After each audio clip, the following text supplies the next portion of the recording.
हमने जो आपको आज इनविटेशन दी है वो इसलिए दी है कि हमने आज पार्टी का मैनिफेस्टो रिलीज़ करना है। तो आज हमारे लीडर्स कुछ तो फॉर्म भर रहे हैं, कुछ कैंपेनिंग में हैं, तो इसलिए मैं अपने स्पोक्समैन के साथ अकेली यहाँ आकर आपके सामने ये रिलीज़ करूँगा। तो ये हमारी जो है ये हमारा जो है डिग्निटी एंड डेवलपमेंट के मौजूद से का जो इसका हेडिंग है।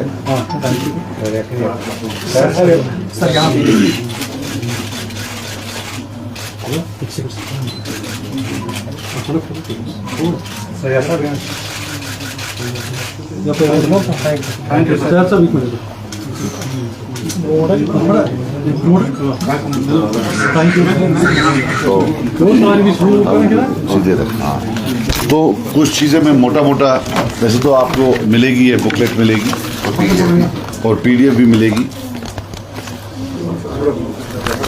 तो इसमें हमने मेरी तरफ से एक फॉरवर्ड भी है अबाउट द प्रेजेंट सर्कमस्टांसेस, कैसे 2019 के बाद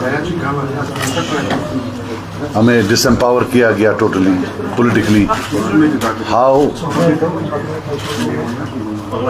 बेटा आप प्लीज चुप कर लो, अगर नहीं है बंद कर। Why you talking? How from being one of the most politically empowered state in the country we have been relegated to a UT. We have been stripped of Article 370, Article 35A, और कैसे पिछले 5 साल में जम्मू कश्मीर के जो बाशिंदे हैं, बिलखुसूस कश्मीर के, उनको कैसे एक म्यूटेड बाईस्टैंडर बना के रखा गया है, कैसे एडमिनिस्ट्रेटिव जॉब्स में, पुलिस की जॉब्स में, हर जगह उनको क्राउड आउट किया गया है। उसमें हमने पूरा लिखा है। हमने लिखा है कि we will fight for the restoration of article 370, article 35A। We don't believe that this is the end of the story. इंशाल्लाह a day will come when good old days will come back and we will have federal powers at par with Article 370 and Article 35A. Resolution of Kashmir issue का हम बोलते हैं कि conflicts पर से रिजॉल्वेबल नहीं होते हैं। कश्मीर इशू को रिजॉल्व करने के लिए सॉल्यूशंस की कोई डर्थ नहीं है। It is the lack of leadership, it's the lack of statesmanship, especially in India and Pakistan. The day 2 statesmen sit in India, in Islamabad and in New Delhi, they will resolve. जब तक leadership नहीं होगी, resolve नहीं होगा। हमारा जो ये 70 साल कर्ज है, जिसका सबसे बड़ा जो इम्पैक्ट है, नेगेटिव इम्पैक्ट कश्मीरीज पर है, ये लैक ऑफ लीडरशिप की तरफ। So this is the resolution which we resolve and we will try to present in the assembly.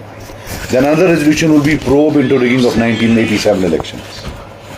हमारा ये कोई, it is not our intention to make 87 an election issue, मगर 87 की रिगिंग के बाद violence I, और जितने भी पॉलिटिकल प्रिजनर्स आज हैं, चाहे कोई भी, चाहे किसी को उम्र कैद लगी हो और सरकार फिर फांसी की सजा के लिए कोर्ट के पास गई हो, या जो बाकी हैं 35 साल, 40 साल, 42 साल, अनएंडिंग जेल टर्म्स, और ये हंड्रेड्स ऑफ देम, जब तक इसमें एक जुडिशियल कमीशन ना बैठे और जब तक ये पूरा प्रूव ना किया जाए, या जब तक वो कमीशन की फाइंडिंग्स में ये पता ना चले कि कैसे 87 is the root cause of all this, तब तक सरकार शायद कोई ह्यूमैनिटेरियन व्यू नहीं ले सकती है। ये लोग बेचारे उम्र भर जेल में रहेंगे, they will probably die in jail.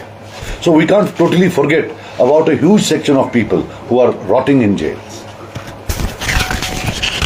फिर ये जो पिछले इलेक्शन में मैंने कैंपेन इशू बनाया था, आज भी बनाएंगे, कि कैसे अगर पूरे बड़े खानदान में किसी एक इंसान ने कभी अलहदी की पसंद थॉट नरिश किया हो, कैसे उनके पूरे खानदान को ब्लैकलिस्ट किया जाता है, और जो पुलिस वेरिफिकेशन सर्टिफिकेट्स है वो एडवर्स दी जाती है। पहले तो था, पहले आयामों में पासपोर्ट डिनाई करते थे, अब अगर प्रमोशन है उसमें भी माना जाता है। And we believe that getting police certificate for everything, promotion है तो पुलिस वेरिफिकेशन सर्टिफिकेट लाओ, नौकरी है तो पुलिस वेरिफिकेशन सर्टिफिकेट लाओ, बाकी जगह तो मुल्क में है नहीं।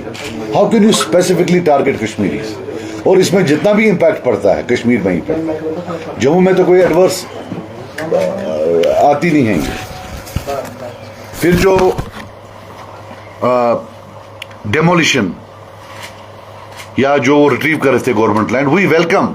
जहां बड़े 100 कनाल हो, 50 कनाल हो, आप लें।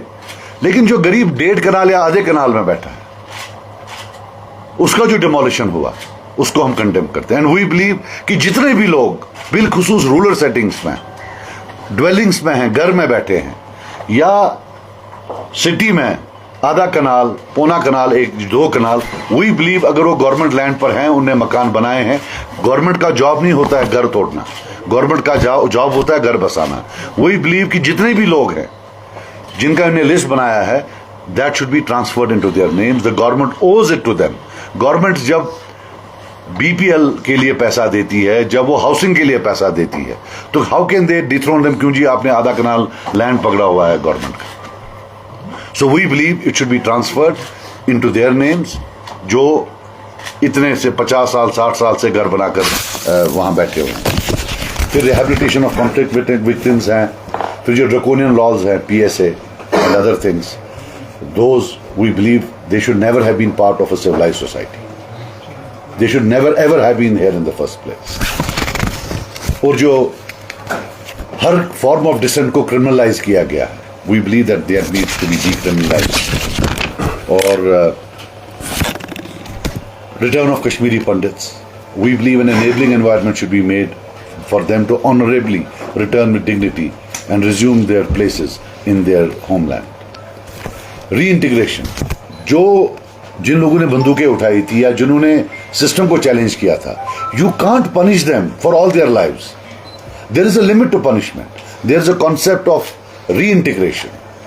We seriously believe that we should try and reintegrate them so that they have sustainable levels of income, so that they become a part of society. You can't just tell them that I will not give you a bank loan, I will not give you a job, I will not give you a passport, I will not allow you to work. तो फिर करेगा क्या? What will they do? And these are thousands of people, and nobody is talking about them. So we believe that the concept of reintegration of these combatants into the civil life, the government will have to facilitate that. Baki promises on employment, on electricity, on social welfare payments. We believe social welfare payments are a matter of right. They are not a matter of charity. So we believe, and हम